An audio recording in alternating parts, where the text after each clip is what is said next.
Once was a land of woe and strife, where the people were bereft of hope.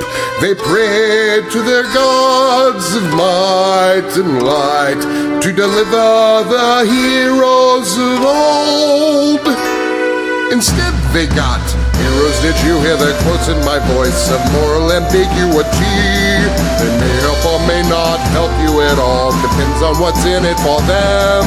They kick and they punch and they maul and they smash. They lie and they scheme and they burn and they slash. Succeed or fail, it adds to the tale. Dungeons and Debacle starts now. Hello and welcome to this episode of the Dungeons and Debacles podcast. I am your host and dungeon master, Kevin. Going around the table, Oliver. I am gonna play Edel Belmont.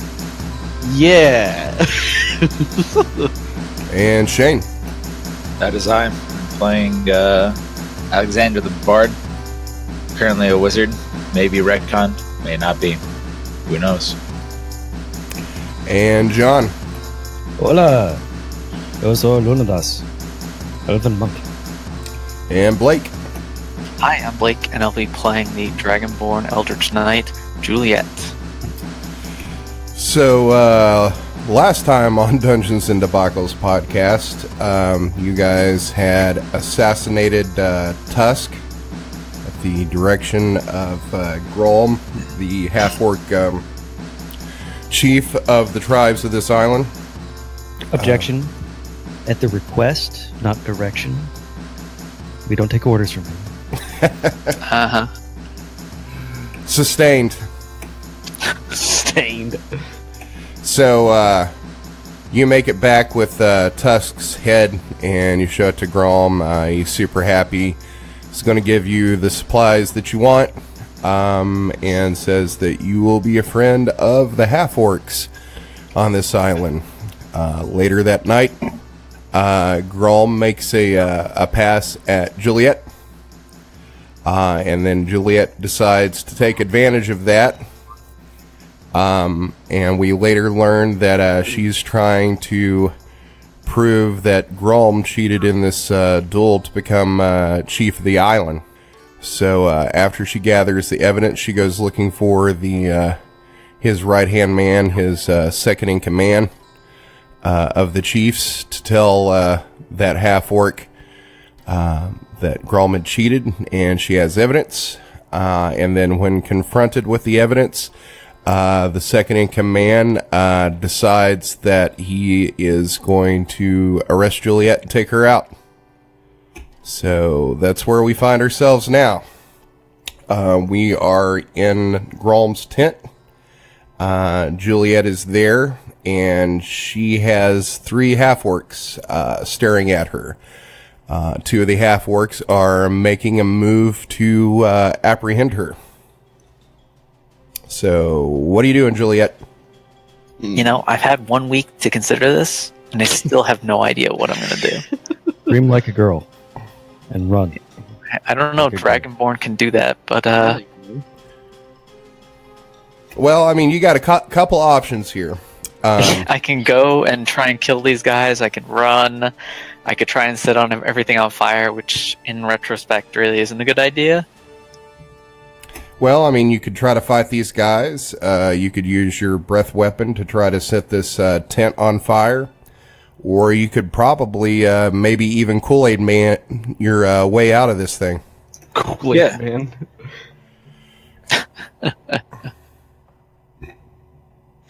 The world is yours. I mean, you could, if you set the tent on fire, you're probably not going to take any damage from it if they burned That's alive what I was inside. thinking, now that you mention it. Yeah, you know what? I'll use the breath weapon I never use anyway. Just try and set the tent on fire.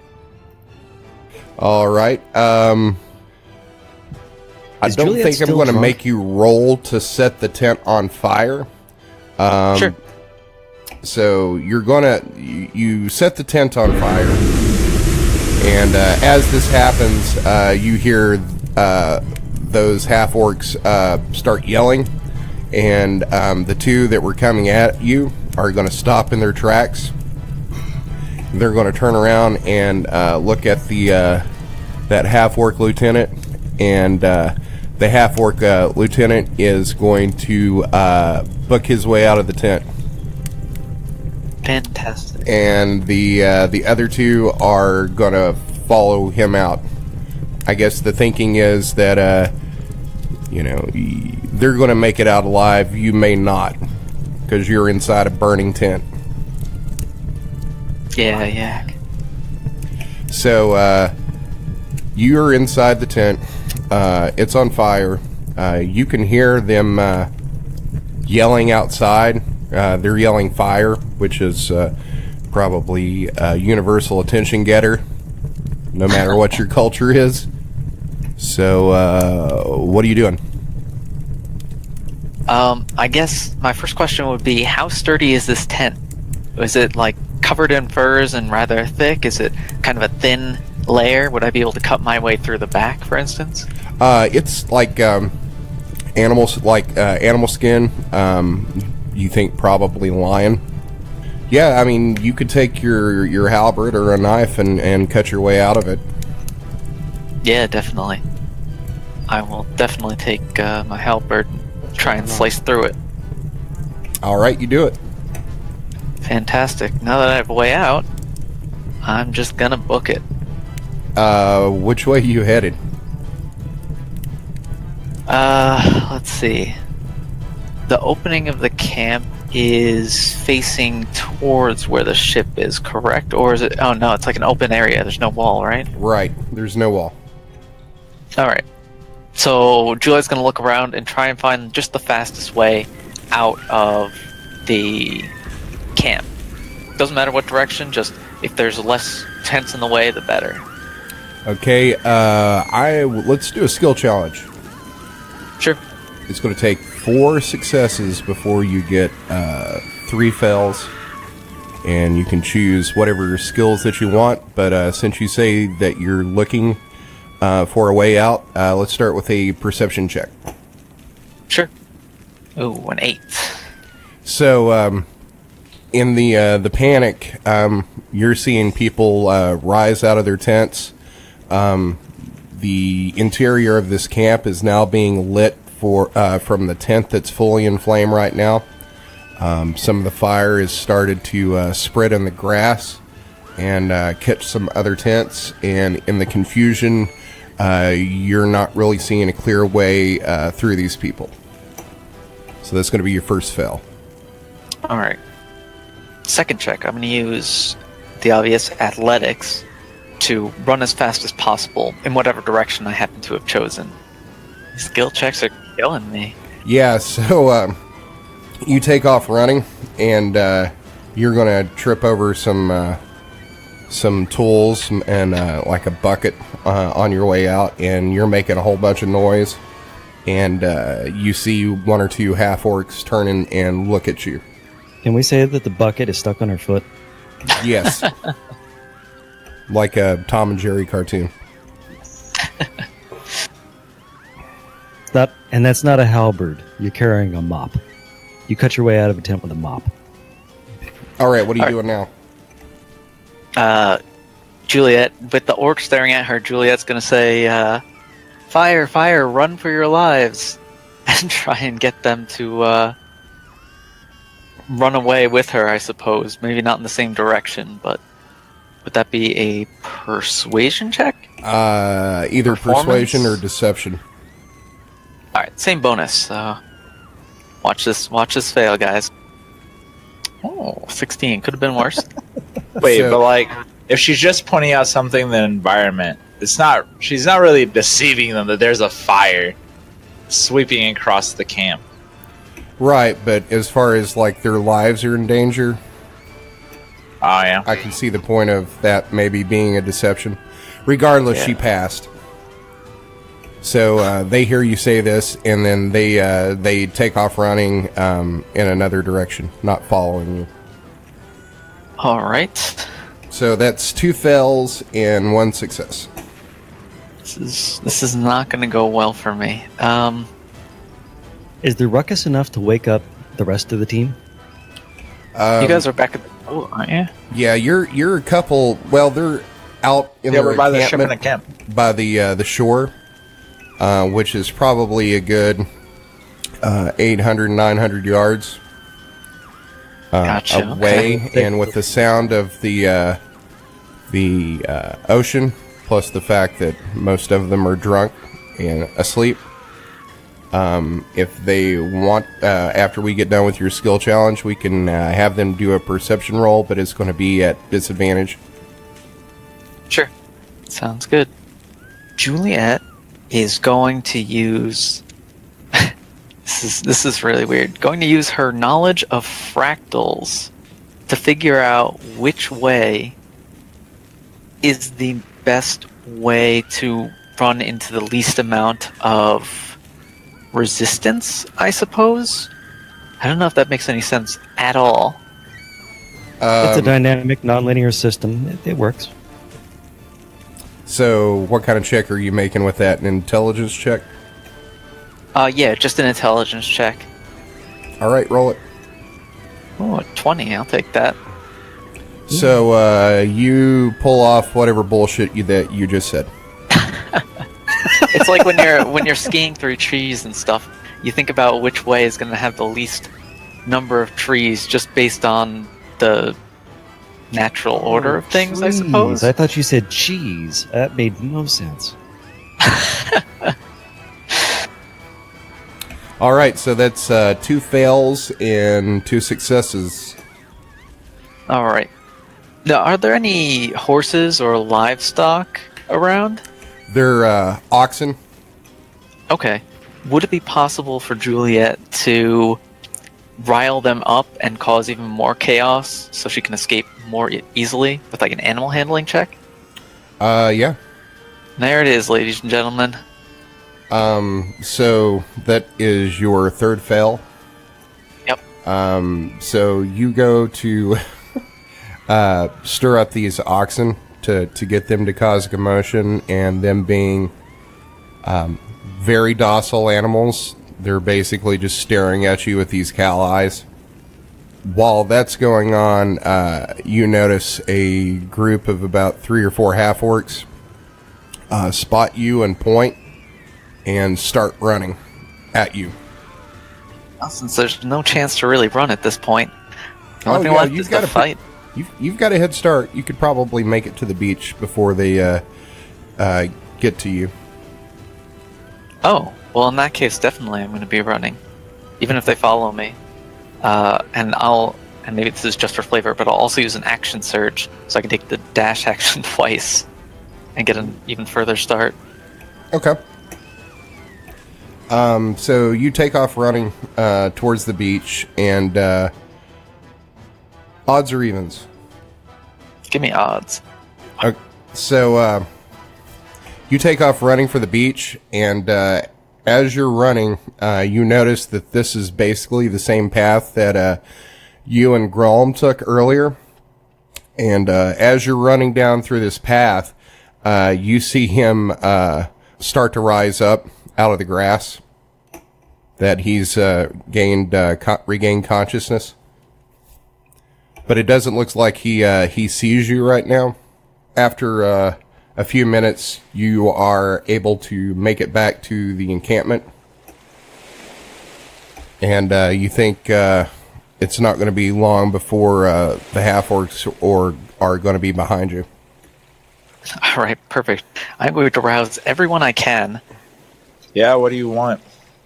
Okay, so there's a whole bunch of orcs, and they might be after me, and I need your help, like right now.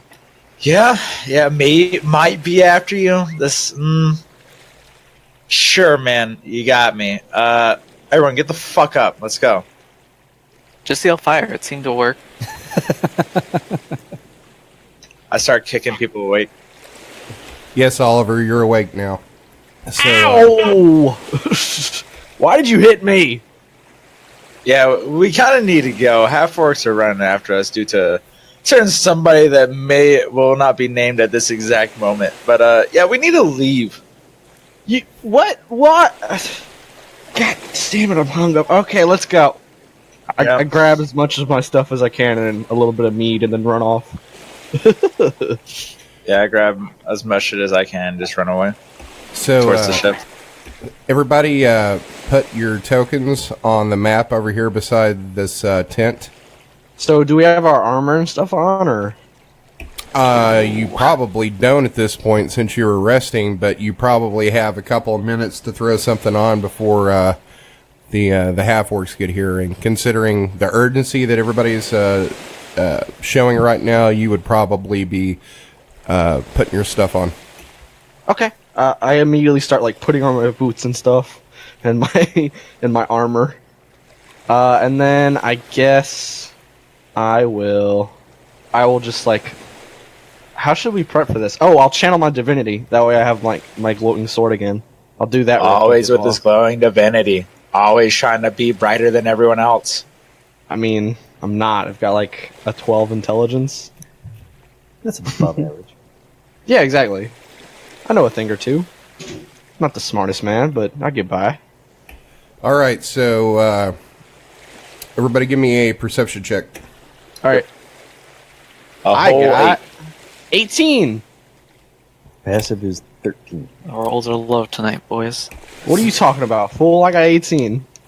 So Oliver can hear off in the distance some running, and it sounds like there's a sizable group of large beef boys coming your way. Hot. You think you've probably got about a minute or so before they get here. Juliet, seduce him. Let's go towards the ship, guys. Let's run away. We can't. Our ship doesn't work. Well, here's the thing. Is the ship that brought the supplies back to the boat they said that they weren't coming back until the morning. And it's currently probably midnight or 1. Christ, so we're pretty much just in a zombie scenario, but with half-orcs. This is pretty bad. Except they're smarter and they have weapons and like materials. Yeah, this isn't a good look for you.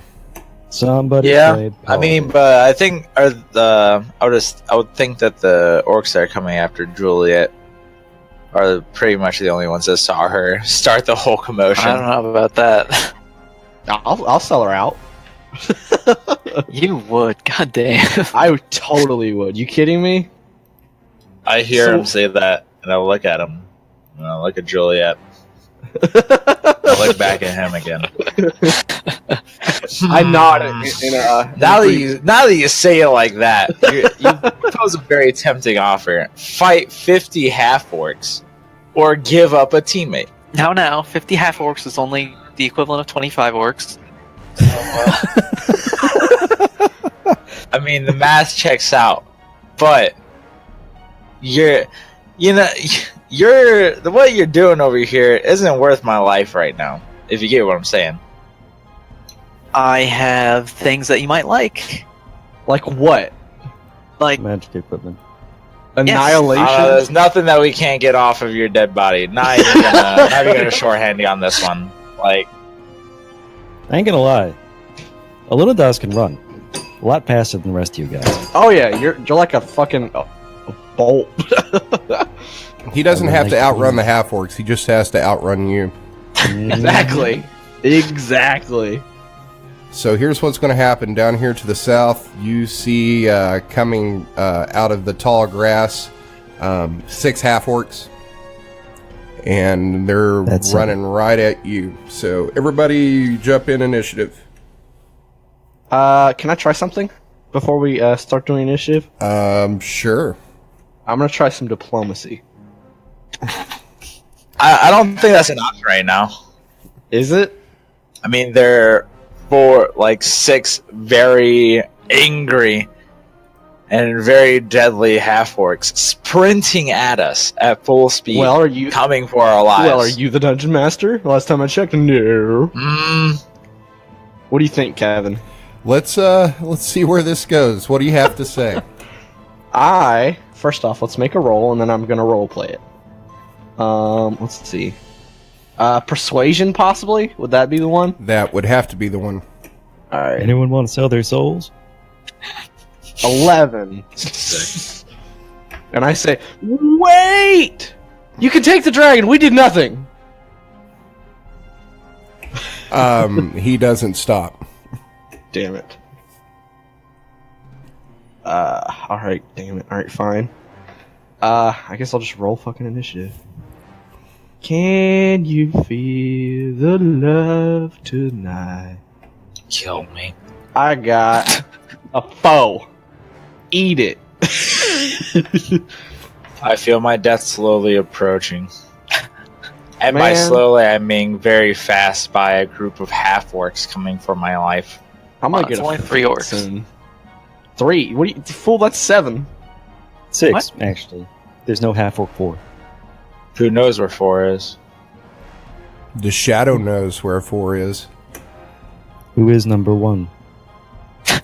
One of these orcs is not like the other. One of these orcs is dead. Yeah. Pretty sure half-orc 6 is afraid of 7. Because half-orc 7, 8, 9. Look at these initiatives. Damn, all these high rolls. Right? Where are my high rolls? Nowhere to be found, apparently. They only had like +2. They just rolled really high, actually. Yeah. They are coming out of the grasses, and Alunodas sees them before anyone else, and you go first. I want to hold up my hands and say, what exactly is going on here?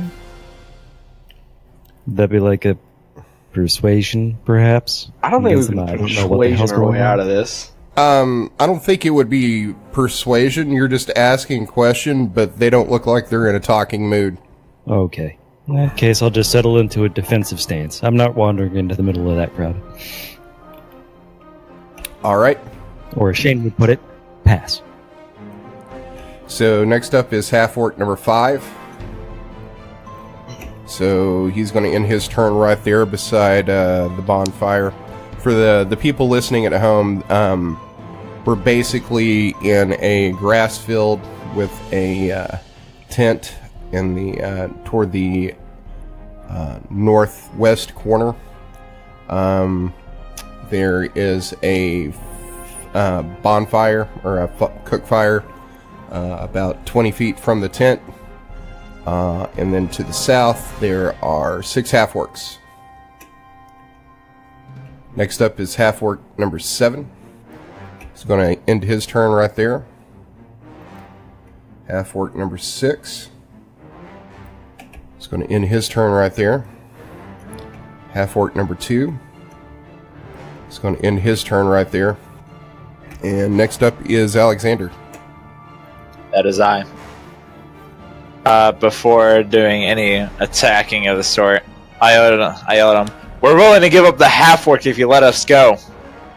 The half orc? We have a I don't half think orc in there'll our be party. The fucking half-dragon. Dragonborn. Close enough. It's my bed. So, you say that, and then he says, "We have orders to take you all. Dead preferably, but alive if you're cowards." Of course they do. Okay, I attempt... Well, let me look at my spell list over here. I am going to cast Flaming Spear to go ahead and summon it by in front of like half-orc 2 and 6 on the north side of them. Okay. You know, you can set up like macros for your spells that kind of work like spell cards. So, That sounds fun. like, you could put it in your toolbar, so all you have to do is click on it, and it gives you the spell description. Yeah, but I didn't type it in whenever I was choosing it, so I got lazy and didn't put it in.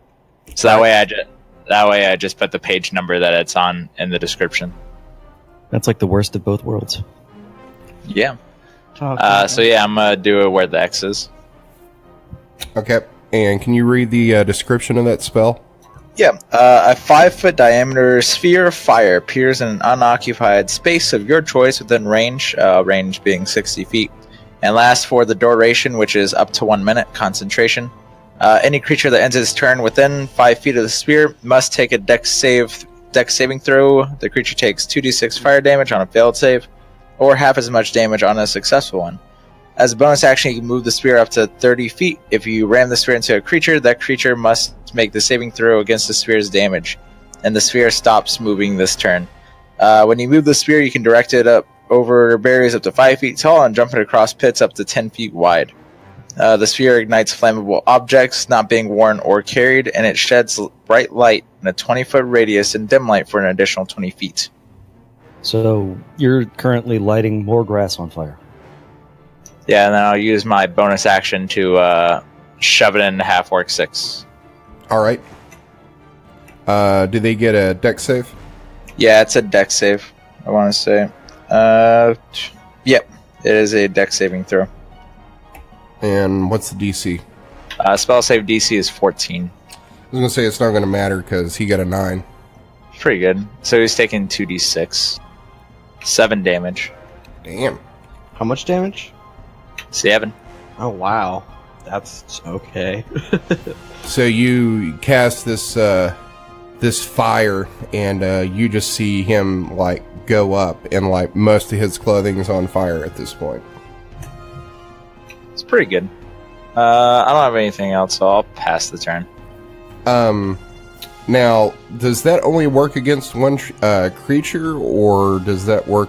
It's with anyone that's in a 5 feet radius, so like anyone that's adjacent to the thing whenever they end their turn takes damage. But like on the initial, because like right there you said half orc 6 on fire, but half orc 2 would have been adjacent to that square. Yes, in It's this only turn. on the end of their turn. Okay. End of their turn. All right, so half orc number 2. Oh, never mind. It's Juliet's turn. Works for me. So, let's see. Gotta do quick measuring. Perfect. This magical halberd has been dormant for too long. Because I can cast Bane 3 times a day, and I just haven't. Actually, it's not 3 times a day. It has 3 charges, period. Oh, okay. Well, that works then. Can it be recharged, or is that just... Possibly. But if you were going to do that, I mean, you might as well just have that enchantment put on any weapon. Alright, sorry about that. Okay, so it has 3 charges total, which is now going to be 2 charges. I'm going to cast Bane on the closest 3 half-orcs. And I'll throw that in chat. They have to make charisma saving throws against DC 12. And if they fail the save, then they subtract a D4 from their attack rolls and saving rolls. Okay, so which 3 are you putting it on? The first 3, half-orc 2, half-orc 6, and half-orc 5. Okay. So, charisma checks, did you say? Charisma saves, yeah. Okay, so half-orc 2, crit success. Nice. No, that's bad. Can't be happy for him? Half-orc 6 failed, and you said half-orc 5, right? Yep. He passed. Alright, so only half-orc 6 has to subtract a D4 for 1 minute. That's a 3. Well, it says every time he rolls. Yeah, for 1 Yeah. minute, which would be 6 rounds. Yeah, actually, I don't know how that works. Is it on you roll it first and it's just -3 for the round, or is it each time? I don't know. That's a good It looks question. like you have to roll each time and subtract that. Yeah, whenever a target that fails his saving throw makes an attack roll or a saving throw before the spell ends, the target must roll a d4 and subtract the number rolled from the attack roll or saving throw. So it looks like it's every roll they make, they have to make another check. Alright. That's it for Juliet. Okay. Half-orc number 1 is going to move up. Half-orc number 3 is going to move up. He doesn't want any part of that fire. All right, Edel, you're up. Let's see. How far can I go? Alright, cool. I am going to move right here. And then I'm going to use my Channel Divinity and slam it. Actually, can I do it right? Yeah, I can. Cool. I'm going to use my Channel Divinity and slam it down on half-orc 5. And I think 3. Yeah, that's a 3. And so now they have to make dexterity saves. And I have to roll 2d6. What's the DC? Your spell DC is 12. If you go to your character sheet and you click on spells, you've got your, it says spellcasting ability, charisma, and then your spell save DC is 12. Cool. Good to know. That's a 3. So half-orc number 3 is going to fail. Cool. And half-orc number 5 is going to fail. Awesome. So what happens? I slam my channel divinity down and I deal fire damage. Is it 2d8 or 6? 46 actually. Damn. So they take 14 damage. Did you hear me, Kev? Yeah, that hurt. I'm putting the numbers in. That hurt. Oh, sorry. Good. So, and then what's it look like when you set this thing off? So I run over there and I pretty much swing my sword around and plant it into the ground, and then fiery hellfire goes towards them and inflames them. Badass. Yeah. All right, Alunodas, you're up. Quick question. Which sword are you using? The big one. It doesn't affect that, though. Well, I was just curious because, the orcs might freak out. Well, they're kind of freaked out already. Yeah, I mean, I just pretty much summoned hellfire from my glowing sword. Well, that and they've been given orders to kill you all. Well, so, I mean, whether or not there's some sort of faux pas for assassinating the other chief, the cat's kind of out of the bag at this point. All right, so Alunodas is going to take advantage of his ability to fly like the wind to get on here without triggering any opportunity attacks and attack half-orc number 7. That's a crit fail. Yes, it is. Roll that table. Roll me d20. 17. Easy target. You grant combat advantage until the end of your next turn. I am upset. Half-orc number 5. Turn to see where that fire came from and looks at Edel and is going to charge him. Can I make an intimidation check or an opportunity of attack? You can make an intimidation check on your turn. Oh. But there's no opportunity attack because he never left your threat range. Fair enough. You'll have your Hellish Rebuke in a minute. That is a 23 for 5 damage. Hellish Rebuke? Yeah, I'll use Hellish Rebuke. I'll take away one of my spell slots. I believe it's 1d10, so... 2d10, actually. If I remember correctly. That is 6 damage. 6 fire damage. So, this half-orc gets hit with that Channel Divinity fire spell, turns around, looks at you, charges, takes a swing, and confidently, hacks at you, and he's like, ha-ha! And then this fire erupts from you, and it hits this half-orc and kills him. I love it. What have you done? All right, next up is half-orc number 6. He is going to get the hell up out of this fire and is going to move forward and attack Juliet. Don't forget about that D4 to take off the attack roll. Yeah, I already rolled it. He's got a -3 to this roll. Gotcha. So he's going to take a swing with this longsword and miss terribly. Half-orc number 2 is going to get away from this fire and is going to move over here past half-orc 6 and attack Juliet as well. That is a 10. That's going to miss. Alexander, you're up. I will go ahead and use my bonus action to impale orc number 6 again. And is that a... It's a dex save. Well, dex save has to meet 14 or more. That's an 11. Okay, so it takes 8. All right. Up next is Juliet. So, with one guy already at Baned and whatnot, half-orc number 2 is going to take a hit, hopefully, with Juliet's halberd. And that's going to be a 12. I don't think that hits at all. No, that's going to miss. All right, end of the turn. Wait, I would recommend that you move because I'm pretty sure my sphere hits you as well. I don't want to risk a tax opportunity. Plus I have- Sure. Yeah, I have fire resistance. I'll be good. Oh, okay. Yeah, I'll go on. You should probably just do a dex save. Are you just immune to fire? No, I have resistance to fire.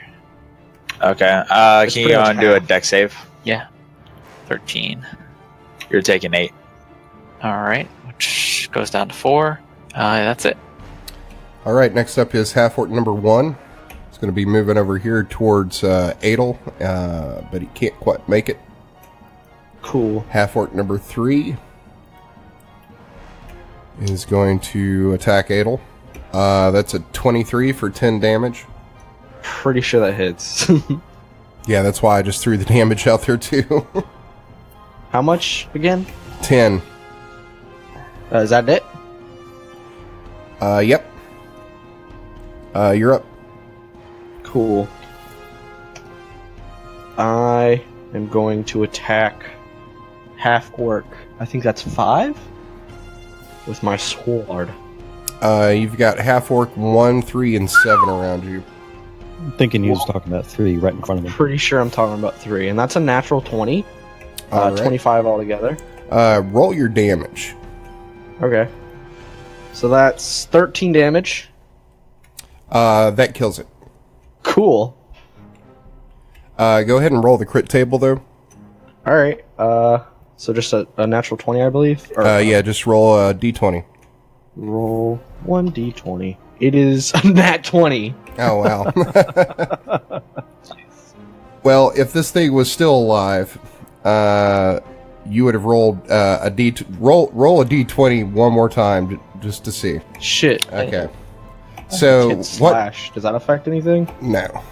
Okay. So when you roll a 20, that's called death blow. An attacker rolls a d20 one more time. If they roll 20 again, the target is instantly killed. If you didn't roll, if the third 20 wasn't 20, the target loses 50% of their current HP.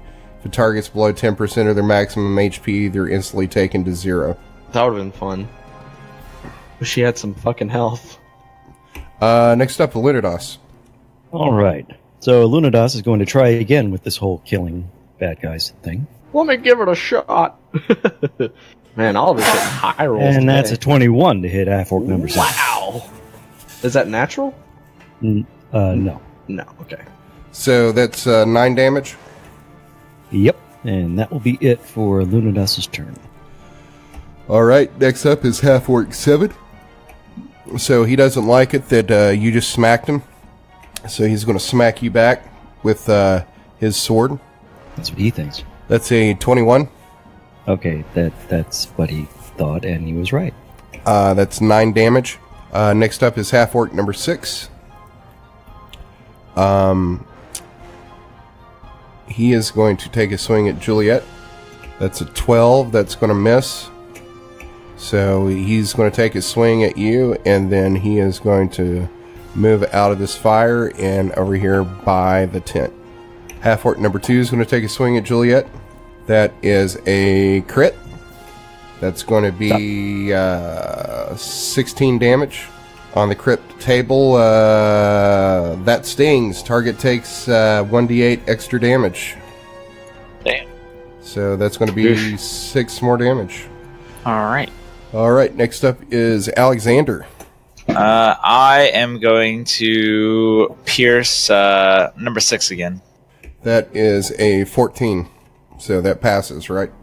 Yeah, so he's taking 4 damage. You see this guy just catch on fire again, and he is not looking great. And I will use I'll tear down my movement action for a bonus action, use healing word on Juliet. Oh, thank you.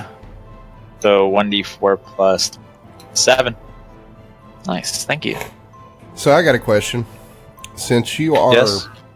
a bard and a wizard that has charisma-based casting and intelligence-based casting, like when you cast a cantrip and spell like that, does it just take whatever your highest spell modifier is? That's a good question. It depends on like what the context is, but I'm pretty sure for the spells, I think like the wizard spell list is used off of intelligence, and bard spells are charisma. So you're keeping those separate? Yeah, I haven't had a time where it's actually been relevant because my spell save modifier is actually based off of my charisma. Gotcha, but if you cast a wizard spell, it would be based off your wizard DC, right? Yeah, intelligence. Yeah, I guess. Yeah. Yeah, if you search in the compendium, just put in multi, and there's a thing about multi-classing. Towards the middle bottom, there's a section on spellcasting with a multi-class. I'd copy it all in, but it's probably about 2 pages worth. Yeah, that's my turn. I'll just look around for it. Juliet. Alright. So, as a bonus action, Juliet's going to use her second wind to heal up a bit. 7 healing. And with slightly more healthy swing, she's going to take a hit at half-orc 2. Swing at half-orc 2 with her halberd. A 15. That's going to hit. Alright. It's 9 slashing damage. And that's all Juliet can do. All right, half-orc number 1 is save up. for Juliet. Yep. And half-orc number 1 is going to attack Edel. It's a 23. Man, I don't think anybody's rolled below a 23 against you. Alright. So Well, it that's hits. 8 How much? damage. How much? 8. Oh. All right, Edel, you're up. I am going to use. I'm gonna hit him with my sword. So that's a 13. That's going to miss. Damn it. Well, fuck. I'll use Lay on. Is Lay on Hands a bonus action? I believe it's a regular action. Yeah, it's standard. Fuck. Alright, fine. I think I'm done. Because I can't do anything else. All right, so it hits the top of the order again, and then you're going to see coming out of this tall grass, Grulum. Who's Grom? Is he the leader? Yeah. Yeah. Oh shit. Did So you knock him out? she He did. kind of woke up. Yeah, Oh. as Juliet was running by, she saw him rising up out of the grass. And it's probably taken him a minute or two or a second or two to regain his composure, run high is back the and grass? get his gear, and then come running for Gear you. that was on fire. Well, I mean, there's other gear in the camp. He could have just ran in and grabbed a sword and some armor. So you see him come bursting out of this grass, and you probably wouldn't have noticed someone else entering the fight, considering you're in a fight, except for the bellowing yell that he screams out Cool. as he bursts through the grass. So He yells, does not- "Juliet!" I loved you. Damn. Oh, and he got a 21. Grulum is up first, and he comes out of the grass down here at the bottom, and he is going to take a double. He's going to dash towards Juliet. He loved you, man. So he's going to end his turn up here by the fire, and Alunodas, you're up. All right, so let's keep it up with smacking away at half-orc 7. I want a new initiative. Okay, and that's a miss. What kind of armor is he wearing? Grulum, Yeah. it looks like it's a hide, but it looks tougher than that. Alright. Probably lion skin. All right, and now How'd Alunodas you is going to move up behind half-orc 1, taking the attack of opportunity from half-orc 7. That's a 16. That's a miss. Yeah, because you're tanky now. All right, half-orc number 7. He's going to move up here beside Alunodas and take a swing with his longsword. It's a 21 That hits. for 11 damage. Half-orc number 6 is actually well, no, he hadn't ended his turn there. So half-orc number 6 is going to take a swing at Juliet. That's a 19. I am gonna cast the shield spell as a reaction, Okay. which will give me +5 to AC, making it 21 until my turn rolls around. All right. Half-orc number 2 is going to run at Alexander and take a swing at him. That is an 8 that's going to miss, but he's also going to take a attack of opportunity from Juliet. Alright. Roll an attack of opportunity. Oh, never mind. That's a reaction. I already used it to cast shield. Hell yeah. Oh, yeah. All right, Alexander. Well, here I am. Okay, so Kiss him all on the lips. I think I just want to stab Grulum and half-orc 2. So I'm going to use my bonus action to stab my sphere into Grulum, and then use my move action to move it over to half-orc 2. So I'll roll the damage for Grulum now. Can you roll as a dex save? Actually, hold on. I forgot to take damage for half-orc number 6, who ended his turn in that fire. So you're going to see him, he's dead. All right, now do what you're going to do. Kiss him right on the lip. So roll as dex save. Grom, Yep. And then half-orc 2. that is an 18. So he's taking 2 damage. Okay. Yeah, I am going to downgrade my standard action to move action and then move away. Okay. And that is an 18 for 4 damage. End turn. All right, half-orc number 1 is going to take a swing at Edel. Did I go? Oh, I'm sorry, I skipped over you. Alright, so Juliet's gonna try and finish off half-orc number 2. A 15. That will hit. It's 6 piercing damage, and that's it. All right, so next up is half-orc number 1. That is a 9 that's going to miss. Yeah. Edel. I am going to hit him really hard with my big ass sword. And that's a natural 20. No, it's an unnatural one. That's what I said. So here's damage. That is 12. And then I think I'm going to use a spell point to use to add a 2d8 to that. That is an extra 9 damage with that 12. All right, so what's it look like when you take this half-orc out? So I raise my sword to the air, and it engulfs itself in flames, and then I come down on top of him and slice his head diagonally down, and it just goes all the way down to his neck and stops at his rib cage. And then I yank my sword out and scream in victory. All right, so top of the round again. You are going to see some more half-orcs come busting out of this grass. Come on.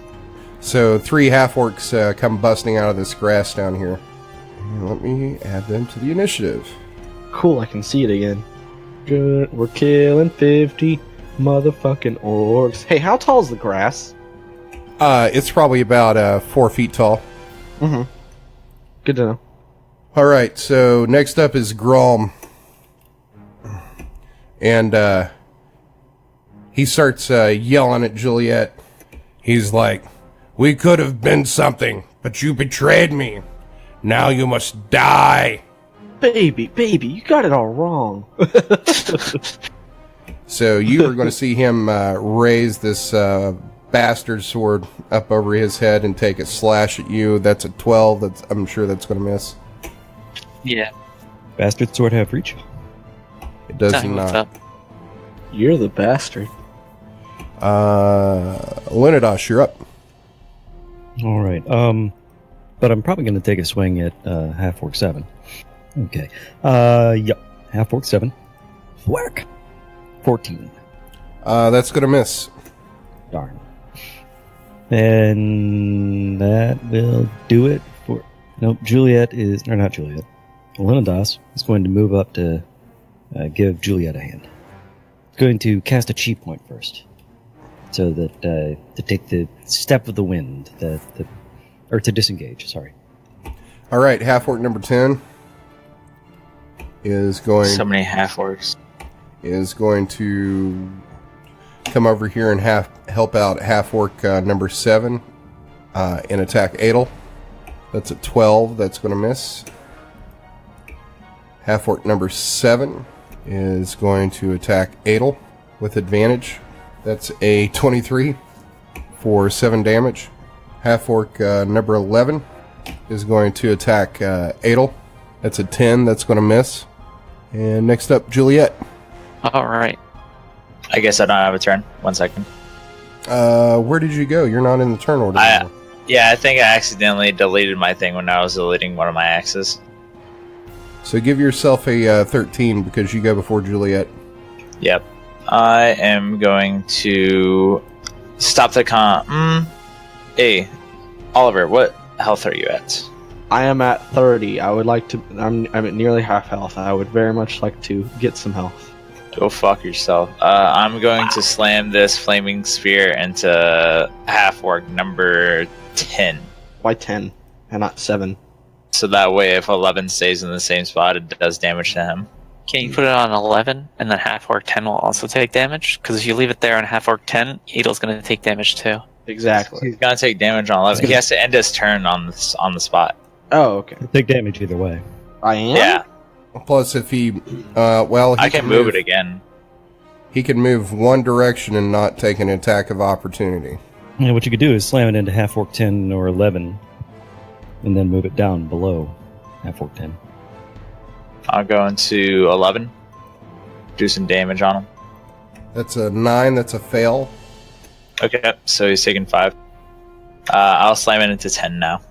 It's a 13. Is that pass? That is good. That is a pass since it's my modifier for intelligence is 2, so it's a 12, whatever it is to pass. So he's taking 5. Now I'll slam it back into 11. I don't think that it works that way. That you could just keep slamming it back and forth between. I keep on impaling him. He's using up all of his moves to move the spear. So I've used my bonus action, my move action, and my standard action to move it.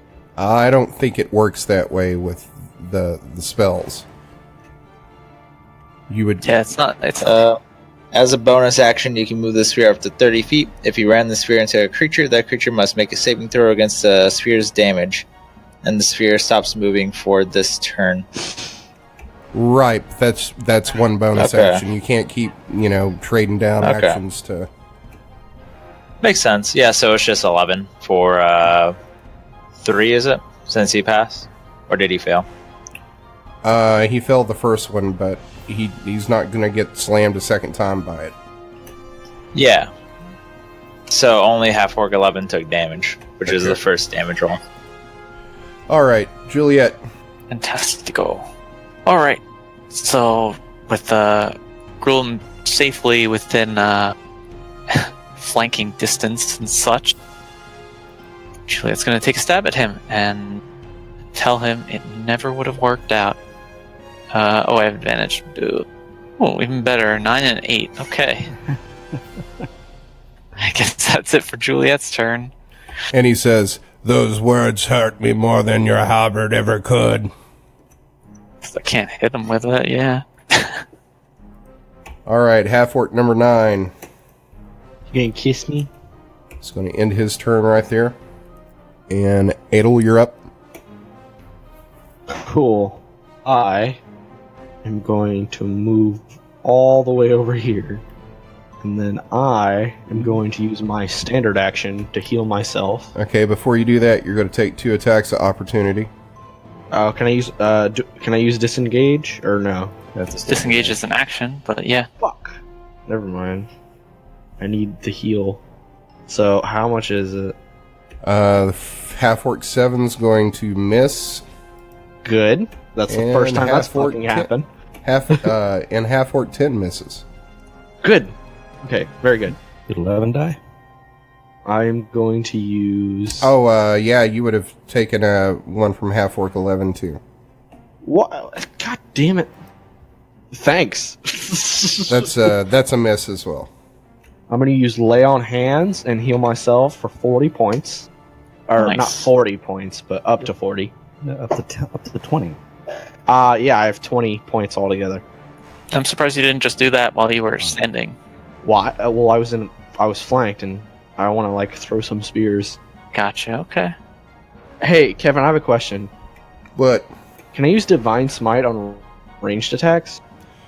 No, it has to be a melee weapon attack. Are you Yes. sure? Yes. Hold on, let me pull it up in the compendium, which you should be doing. I was looking at it. I didn't really see anything that said anything about it.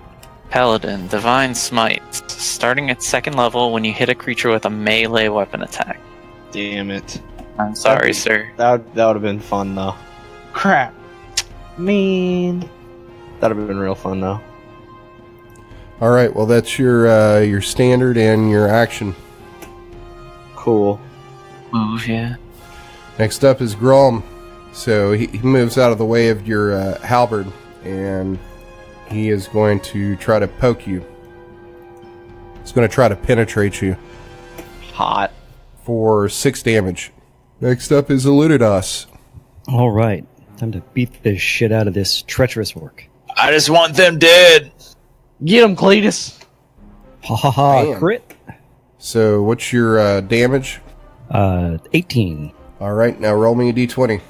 5. Sweep the leg. Target falls prone. No effect if target is already prone or immobilized. Cool. Ha ha ha. Sweep his And, leg into the fire. And I'll take a bonus to do a bonus strike for another 5 points of damage. All right, next up is half-orc number 10. He is going to go chasing after that coward Edel that ran away from him. Coward, fuck you. It's called being tactical. Can't reach me, you son of a bitch. Next up is half-orc 7. He can reach me. Can't touch me. Only you can touch me. That's a 12. That's going to miss. Correct, it is. Half-orc 11. It's going to end his turn right there. And next up is Alexander. I will go ahead and break concentration on my spear. Bring out my long sword and start slashing at number 7. Nice. 7 damage. All right, next up is Juliet. All right. That's right, on your knees. Hot. You know, he would have done that willingly. Yeah, exactly. I don't know. It would have been gross and awkward for everyone, but it would have happened. Just like last episode. Yeah, last episode was something. With All right, the so, 6 skills. While he's down, you're gonna take a downward strike at him with the halberd. 23 to hit. And that's gonna be 9 piercing damage. And that's it. All right, next up is half-orc number 9. He is going to take a swing at Alunodas. Ooh. That's a miss. Next up is Edel. Cool. I'm gonna go over here, and I'm going Or to hit opportunity. him. That's going to be With my 2 opportunity attacks. Of course. The first one's going to miss. Cool. And what's Well, your there's AC? only- Wait, why are there 2? You went through half-orc number 6 and half-orc number 7. But like, 7 and 11. I could just go through through. I meant to go like through here. Can you see my little like ruler thing? And then I can just go down, right? And that's like my full. Sure. movement, correct. Although that's not originally where you put your arrows. Oh, might be. I was just making sure I could get over there. So, I all right. mean, I'm fine with it if you want to do it like that. So 2 opportunity attacks or 1? 2. The second one's going to hit you. For how much? 4 damage. Okay, I'm down to, let's see. I'm down to 36. Ow. So now I'm going to hit Big Boy. Do I get advantage since he's prone? Yeah. So that's a 19. And Go crit. Aw. that's a 14. Okay. And then damage. Aw, 8. Man, that sucked. Not quite the worst possible. Nah, but like I got a decent enough bonus, so. Plus, you left your bard over there high and dry with 3 half-orcs around He'll him. be fine. Thanks, man. Well, I'm sorry. What about fuck you on the healing? I remember that. Does anyone else remember that? Because you were at you had more HP than I did. Yeah, because you're a squishy little baby. It's not my fault. Had more HP than I did at full health. Yeah, because you're a squishy little baby. Mata, I need healing. I need healing. What sort of die does... Oh, well, you did switch to wizard. Forgot about that. Yeah, you did. What is it? So I did I was 8 wondering damage. if that's such low HP that you I'm actually going to use a spell slot real quick and just do an extra 2d8 for fun. 2d8 necrotic damage. So that is a extra 7 damage with that 8. So like what, 13? 15. Oh, okay. All right. So next up is Grulum. Grulum gets to his feet and he growls at Juliet and he says, "I can't believe you would betray me and expect my brother to betray me." Wait, what?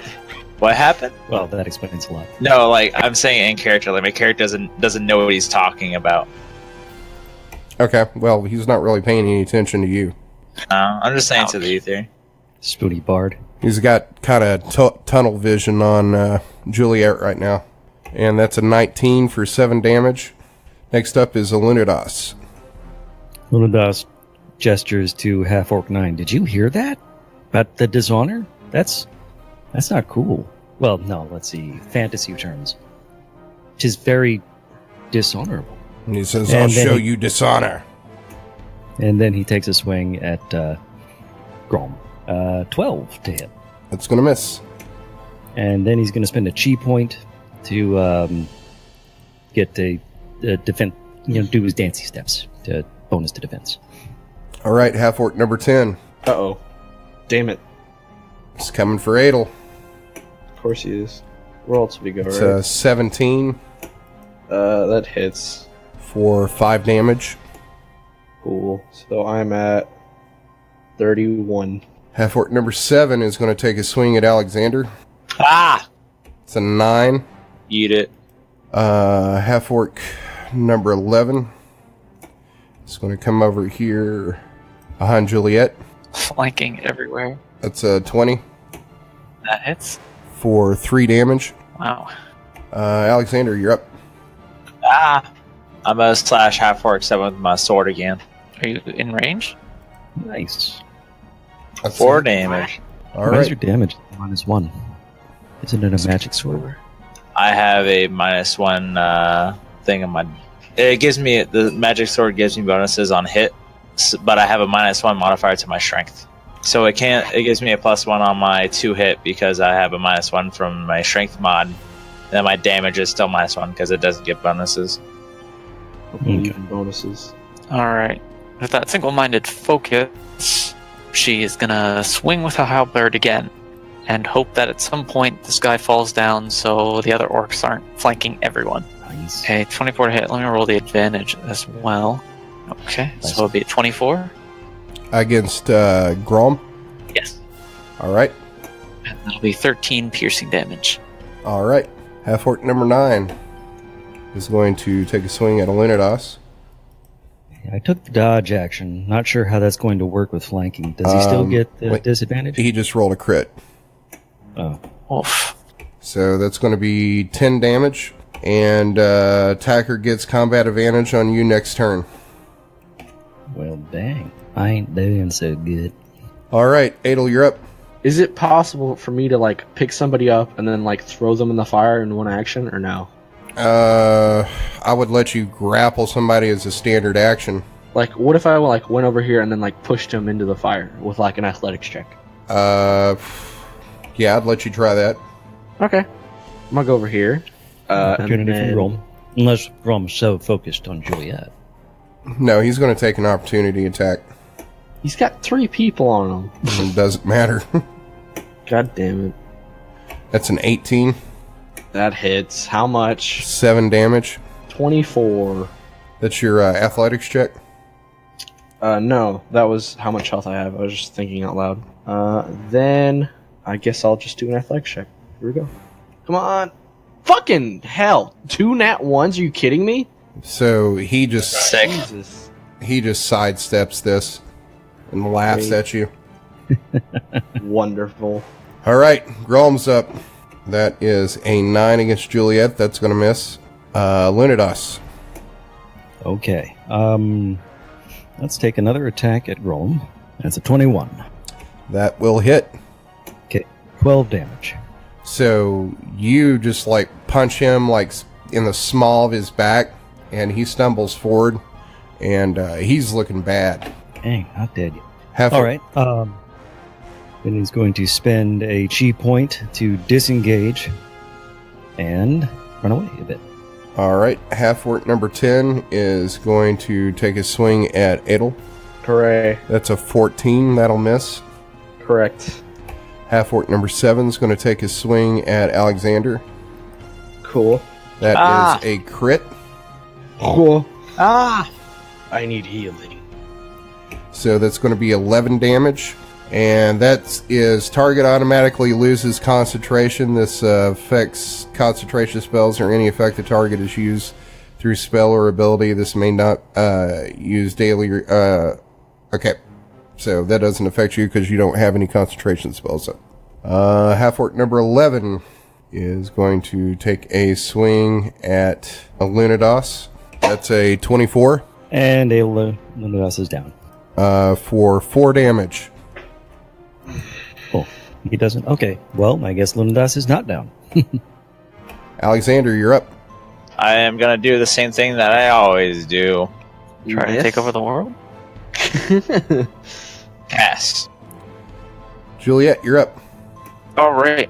Let's finish off Grulum as fast as possible. Gets a 2. Pass. Yeah. 17 to hit. So, describe to me what it looks like when you kill Grulum.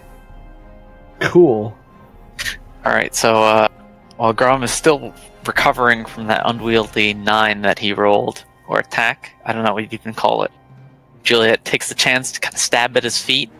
Doesn't really connect, but throws him off balance, and that gives Juliet just enough time to hack through his collarbone and break it with incredible amounts of pain before finally finishing with a stab to the lung just a few inches lower. So, as he's on the ground, he looks up into your eyes and then coughs and spits up some blood and says, "We could have been so good together. I even had a China pattern picked out." Gross. Little lions, was it? Yes, it was lions. Very tasteful. Very tasteful. Nice. I'm almost sad killing this guy. I'm not. Did the rest of the orcs like freak out and run away since their leader just died? Oh no, Oh great. they got Edel, their blood are you up good at this point. Hey, you might be able to do something with that. What's that? No, I'm just wondering if Edel could do something with his intimidate. Not asking the DM, just asking him if that might be an option in his repertoire. Would I have advantage on it since it was like an event? No, it would just be a standard action when your turn comes around. Guide in Sure. disorder. So yeah, you don't have to do it. I'm not trying to tell you how to do stuff. I don't know. Maybe Just consider it. I will. It would have to be a pretty high roll. I enjoy high rolls. All right, Juliet, is that all you're doing? Yes, that's it. All right, half-orc number 9 is going to move up and attack Juliet and says, "You'll pay for that," as he slashes down with his long sword and hacks into your shoulder for 5 damage. Edel, you're up. Cool. Okay. Would the intimidation and check like affect everybody in the battle, or just You would have to be, your intimidation would have to be against each one of these orcs. They would get wisdom saves, or actually it'd be probably charisma saves. All right. I think I'll try it. So I'm gonna roll. That's a 19. Yes. Okay. And I yell out, "Your leader is dead. The battle is the tides of battle have turned in our favor. Leave or face immediate demise." So what happens? How do they react? So, you yell that, and all 4 of these guys are going to take off running. Yes. Very nice. Good job, Edel. Yeah. So that effectively is going to end combat. Cool. Alunodas sits down. He does not cry. This time. This Very time. definitely not crying. He wants you to know that. Just the rain? Just the rain. All right, so you guys are out of battle, and you think it might not be long before these guys return with more people. So everybody give me a perception check. Perception. I have bonuses in those. C. 4. All right, so Shane and Alunodas. The moon is high in the sky, and it's full, and it is putting off a whole bunch of light.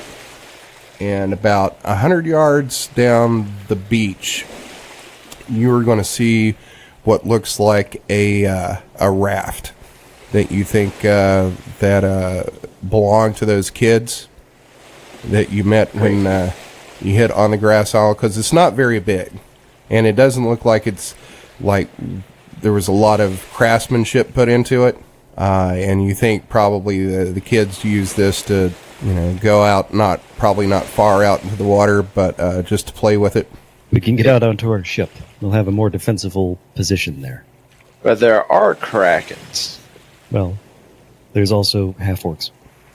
There might be krakens. It's a thing. That's true. Krakens. This close to the shore, Let's though? start going towards the raft. Do you point it out to the rest of us, or you just start walking? Yes, we pointed out. Okay. While we're walking, I'm going to use the remainder of my lay on hands, which will give me another 10 points, and I'm out of lay on hand points. So now you're at like 50, and Alunodas is at 2, I'm at 34. and Alunodas is at 2. Oh. Cool. Well, we're out of combat for the moment. Yeah. Alunodas calmly walks into the water, ignoring the raft, and just walks on the bottom of the ocean up to the ship. He's got a ring of breathing. Oh. So we just watch you like Rambo into the water like a Terminator? Yep. I go, well, I'm not doing that. Let's get on the raft. So I get on the raft. How big is this raft? This raft is probably maybe 10 feet by 6 feet. Okay, cool. Is there a paddle or anything?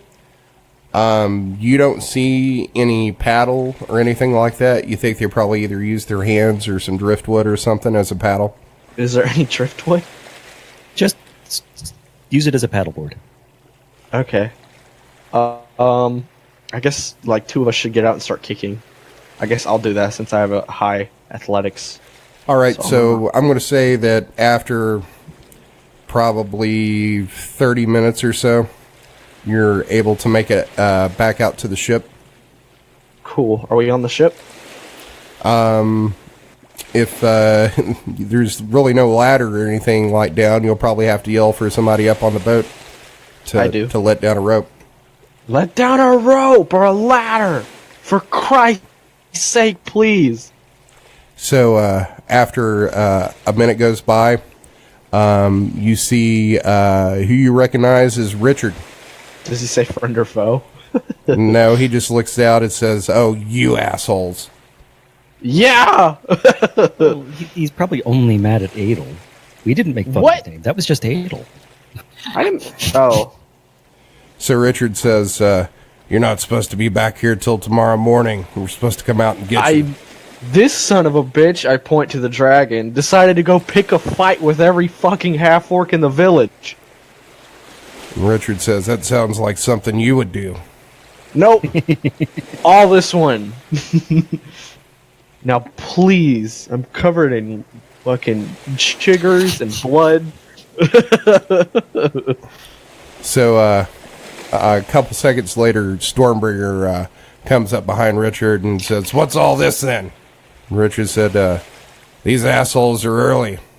Sounds like they got themselves into a spot out on the island." Stormbringer says, "I warned you, assholes." He grabs a rope and throws it over the side. I start climbing up. I climb. Let's get out of here. Goes up and climbs. So Stormbringer says, "So how bad is it?" Well, we killed their leader. Both of their leaders. So Stormbringer just does a fucking double face palm. He's like, "I don't guess I should have expected anything more from you assholes." Then he yells, "Make ready to sail!" And then The stuff should still be arriving tomorrow, shouldn't it? We might be able to intercept it. It was from the guys who may or may not have been alerted. what are you talking about? Well, the materials goods. are- We got the tar, but we still need wood, isn't it? No, all the supplies were They sent all of it. all the supplies were delivered earlier in the day, and they've been working on repairs throughout most of the day. Oh, okay.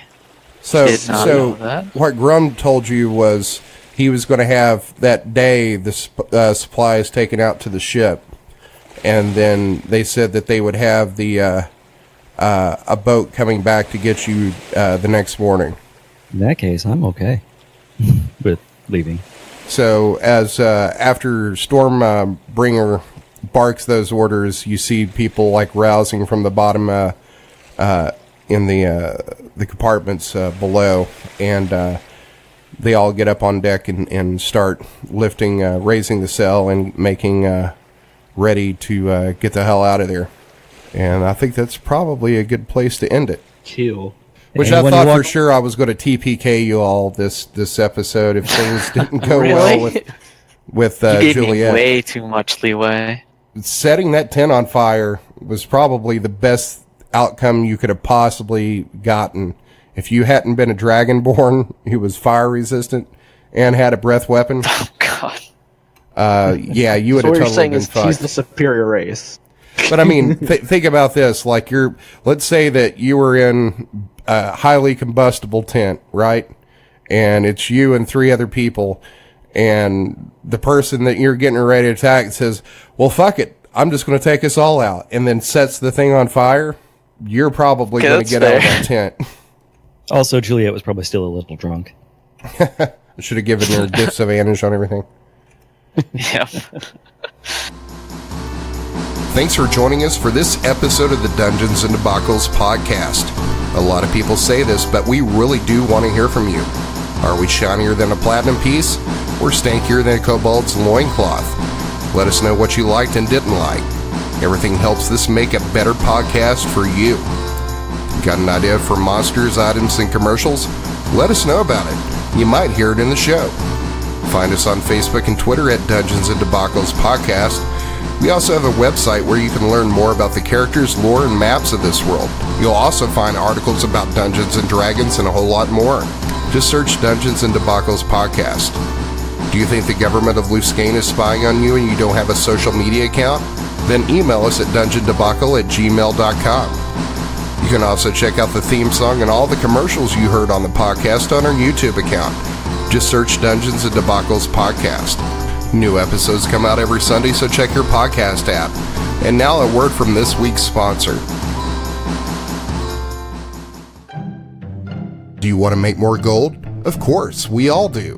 Find out how easy it is to do with your Journeyman certification with the Carly Institute Correspondence School. You can train for a new trade without setting foot in a classroom. Choose from any of these courses: livery, weapon and armor repair, Bowery Fletcher, leather tanning, blacksmithing, child daycare, cart management, bookkeeping, law assistant, dentist, bloodletting, and inn management. Or get your specialized degree in arcana, alchemy, herbalism, or cartography. Compare your current salary with the gold you could be making in any one of these careers. Send a raven to Carly Vocational Correspondence School to start your quest for a better life. The The music you heard on this episode was Failing Defense and 5 Armies by Kevin MacLeod at Incompetech.com. Licensed under Creative Commons by Attribution 3.0 license. You can find that at creativecommons.org/licenses/by/3.0.